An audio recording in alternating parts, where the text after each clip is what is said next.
Building Community is a video series developed by the Chester Housing Authority at the outset of the COVID-19 outbreak. It is one of the numerous communication mechanisms initiated in order for the Chester Housing Authority to keep in contact with its residents, staff, and the general public during an extended time of isolation.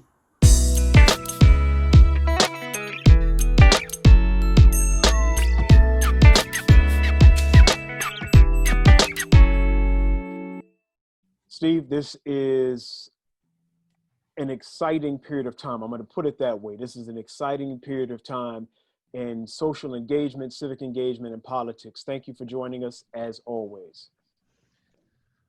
Yeah, thanks, Butch. Exciting, it depends how you define exciting, I guess, but it's definitely interesting.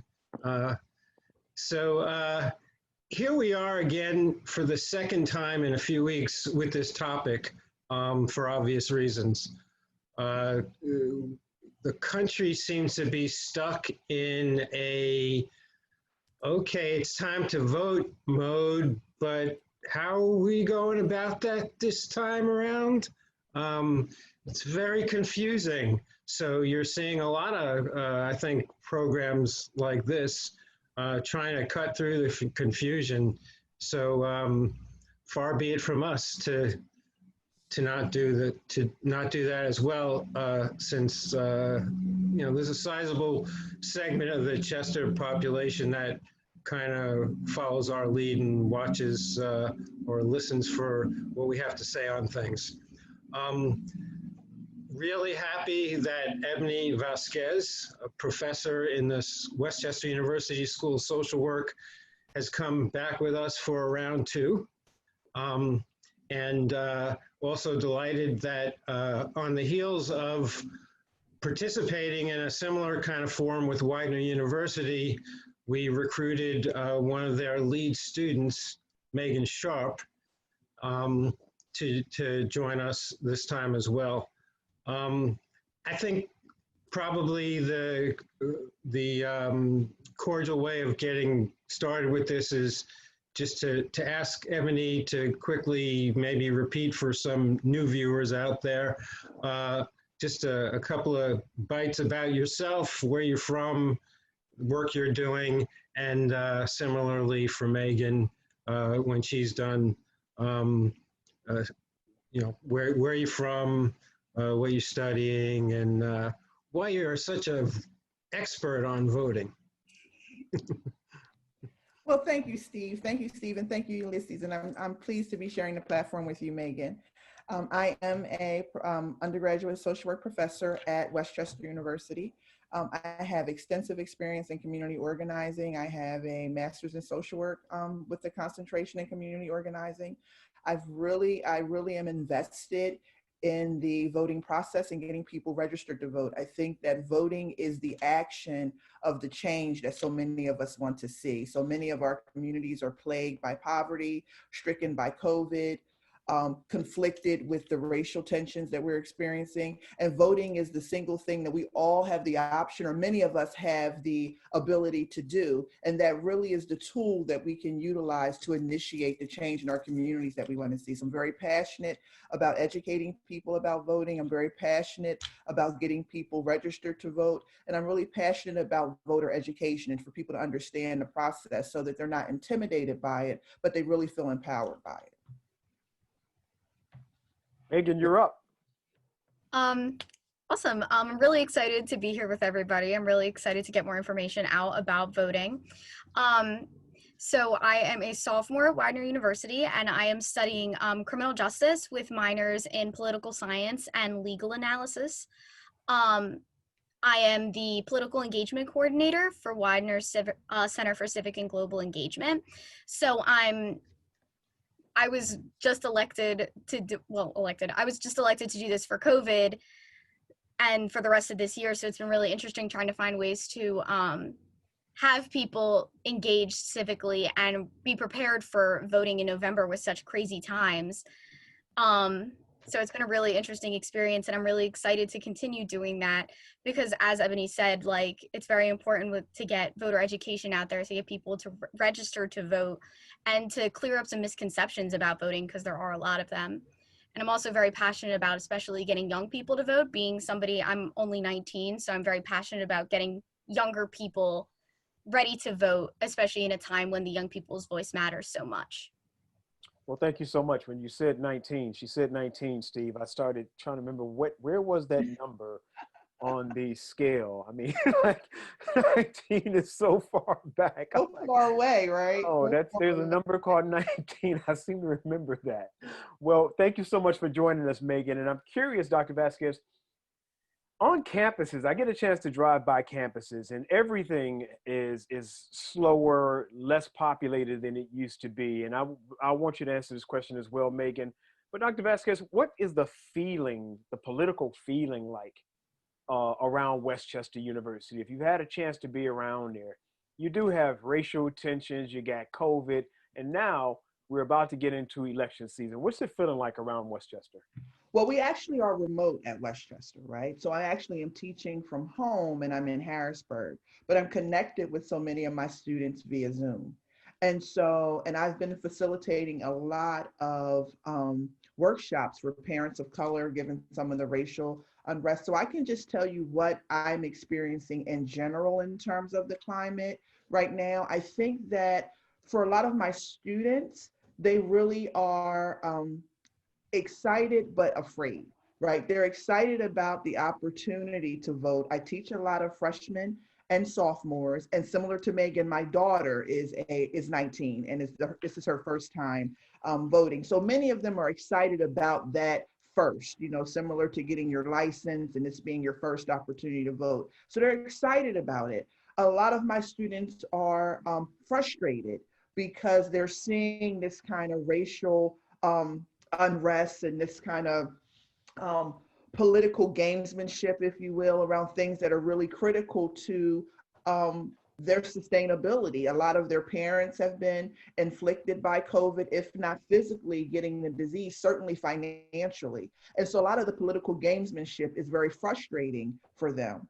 A lot of them have been actively engaged in protests related to a lot of the racial unrest, particularly rooted around George Floyd, but so many other countless situations, and they continue to see this. So a lot of students, students of color and other students, right? A lot of my students are really frustrated and fearful about what's transpiring as it relates to African American men and involvement with law enforcement. And so for my students who are African American males, to them, it's reinforcing what they've been experiencing for a long time, but it's really bringing to light to a lot of my other students who have not had that experience. And so many of them are frustrated and feel at their core, right? Because I'm teaching in social work. So what I tell a lot of my students is when you're coming to this program, you're coming instinctively with empathy, right? You come with a level of empathy. So they feel compassionate about what's transpiring, but they also feel helpless because they don't necessarily know how to translate that passion that you spoke about, that desire to want to see something change, and how to make that change. And so what I really have been enforcing for them is really the power of voting, and how voting really can take these things that you see in your environment that you dislike so significantly. And it really is your tool to initiate change, because what you really are looking to do is you're looking to elect individuals whose vision for America aligns with yours. So if you envision an America where race is not a divider, but a unifier, then you want to find candidates that support that. If you're looking for candidates who really are supporting that all individuals have access to the same quality health care that they have access to, so that all of us can combat COVID, then you want to vote for candidates whose vision aligns with that for which you have. And I think when people are better educated, they feel empowered and they don't feel so helpless. So we really have been, to my students, I've really been trying to, again, kind of make that whole circle connection, that I hear your passion, I hear your frustration, I hear your desire for change, and this is the tool for you to be able to do it. So long and short, they have a variety of feelings. Megan, you're on campus. I am not. I'm home in South Jersey. You're in South Jersey. So Dr. Vasquez talked about what it felt like from the standpoint, from the perspective of a professor dealing with students. What is it like as a student dealing with peers in upperclassmen and that whole population?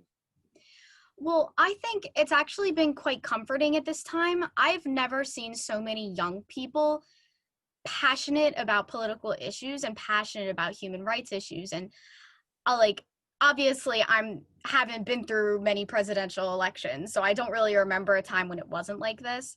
But being a student, it is very nice to see so many people like posting on their Instagrams and posting on their social media about how frustrated they are with a lot of things. Like Ebonnie said, the racial tension in the country, COVID-19, climate change. There's so many different issues that a lot of young people are very passionate about.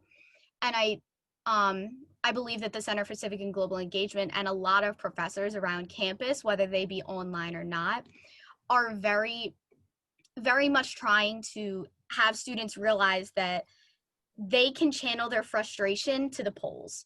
Like, they have so much power in their vote, whether they believe it or not. A lot of people don't think that their vote really matters, but I do believe that voting is the greatest power we have as regular citizens to make a big difference in our government and in our way our country is run. So it is very nice to see so many people so passionate, but I think we're still in the process of making sure people are ready to vote and realizing that even if your vote is just one vote, it still makes a difference.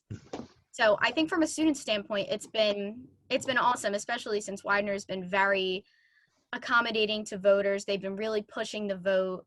We've had a lot of seminars and events surrounding voting. I know a lot of my professors are giving people like extra credit or it's assignment for people to vote. So I think we're really pushing, and it's really nice to see from both seeing my peers and also seeing the people in the university. Steve, you're the only person, you're in the only city in Delaware County. I know Westchester is in Chester County and Widener is in Delaware County. Chester City is in Delaware County. You see a lot happening in the only city in Delaware County. I know you were about to say something probably in another direction, but I'm just curious about the energy that you're experiencing right now in Chester City in these last 4 weeks leading up to Election Day. Well, in Chester, I think what we've been experiencing for 4 years now has been a lot of frustration bubbling over.